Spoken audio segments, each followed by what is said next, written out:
Welcome to another video from Gweilo 60. Today we're out by a rock pile. Dan over there, he's doing a video, I don't know, about rocks or something. I don't know. What's this video about today? It's how the world actually works. Now, and I've been getting political here over the last couple of months because of the Canadian politics, yes, and the Chinese politics, and how the Americans try to manipulate everybody that they come in contact with. Yes, now they shut down selling parts, technology to Huawei Technologies, and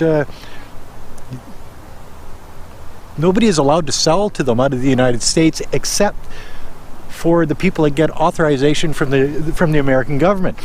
Okay, well, geez, that seems fair. So what do you do about that? Well, now they've got Canada and Australia, the UK, New Zealand. All of them are seeming to be on board.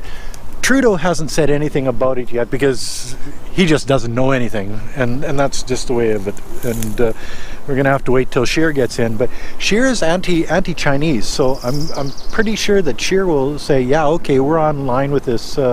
Abolishing Huawei technologies in Canada, even though TELUS and Bell are heavily invested, and these are our internet carriers, the main internet carriers in Canada. So they're going to have to back off on the millions or billions that they've spent on the Huawei technologies and start from scratch on something else, some other 5G organization. Okay, well that's fine, I guess, for the States, but they're going to have lower quality, more expensive, and how are they going to compete with the people that actually do deal with the Huawei technologies out of China?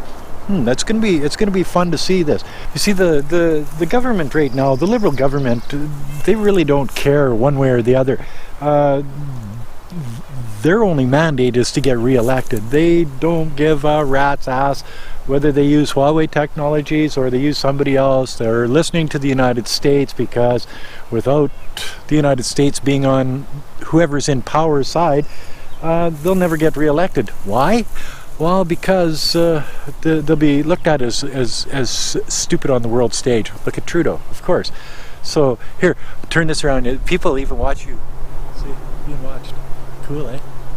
You can hardly see them, but they're there. One thing I can guarantee, if SNC Lavalin was into technologies like Huawei, 5G, SNC technology, it would be SNC Technologies, Lavalin Technologies, that would get all of the contracts. Because why?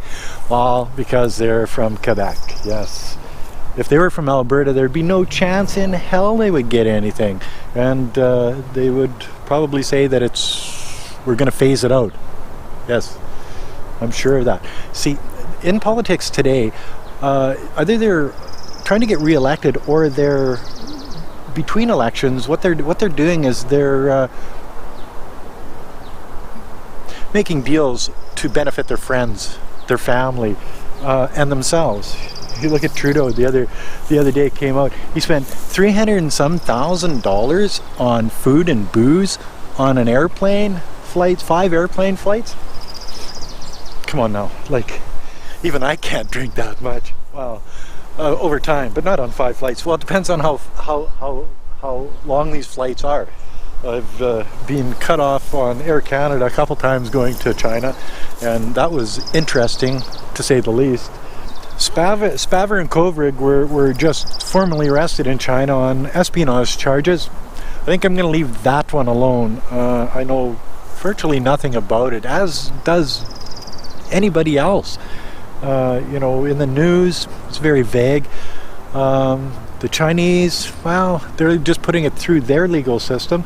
So if Canada can arrest Meng Wanzhou and on behalf of the Americans for selling banned technologies to Iran that the Americans banned, that really has no bearing on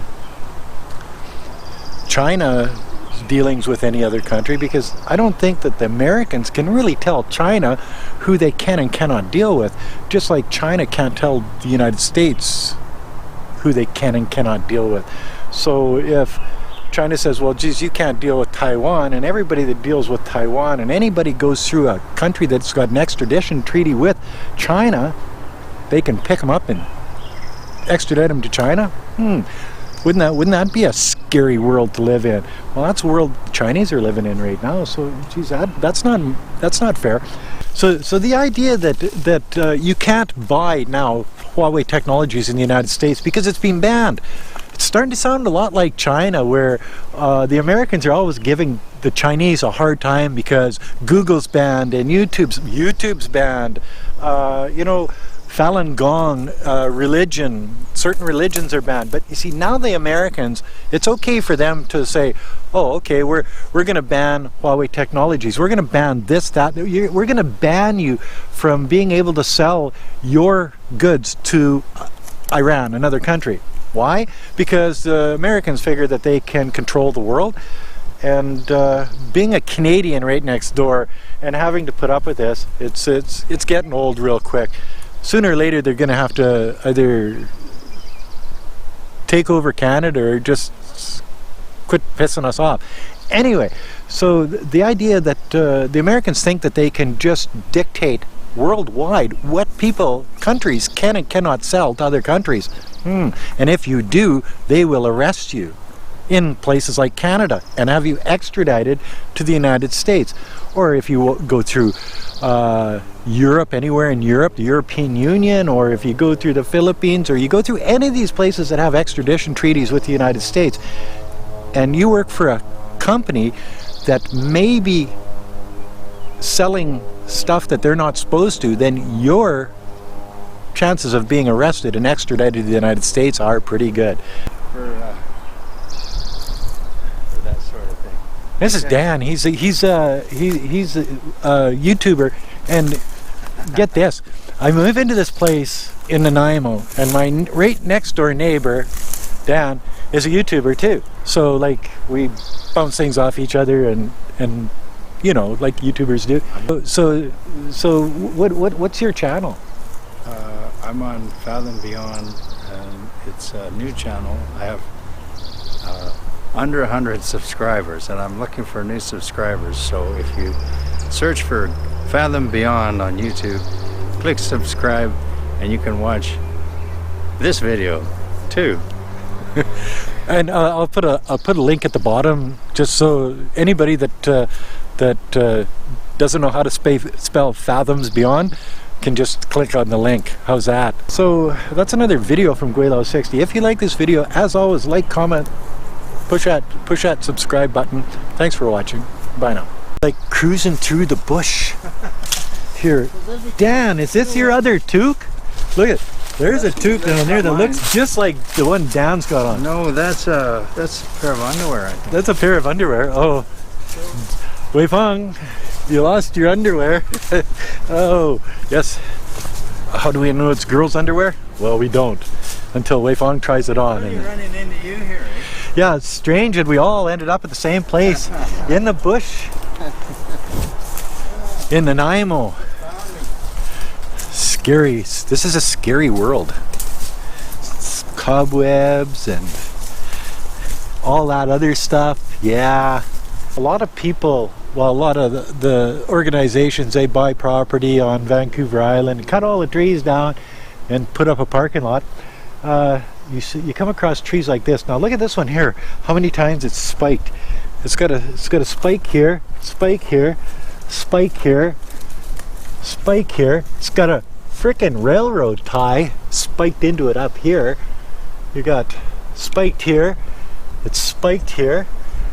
Man, it's spiked here. They really don't want this tree to be cut down, obviously.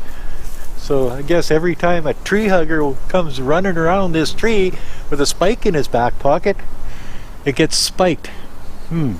Okay, well, there you go. And speaking of a tree hugger, look what I found. Have you hugged a tree today? Damn tree huggers. There he goes again. You should always hug a tree. Yeah. He's got to get a woman. Yeah, he's got to get a woman. And then you come out of this wilderness bush, and what do you see? Exactly why the tree is spiked. Look at all of this new development here. This all used to be woods, like This just all like used that, to, right? and you know, when we bought here 2.5 years ago, this is all woods. Yeah. Yeah. So Nanaimo's, she's a change, and she's turning into a bigger city. Probably about 100,000 people in Nanaimo now, eh? Maybe. Yeah. Just under. It was 85,000 last I checked, but it could have been Yeah, it was 85,000 when we bought here 2.5 years ago. probably close to 100. Yeah, so that's pretty big.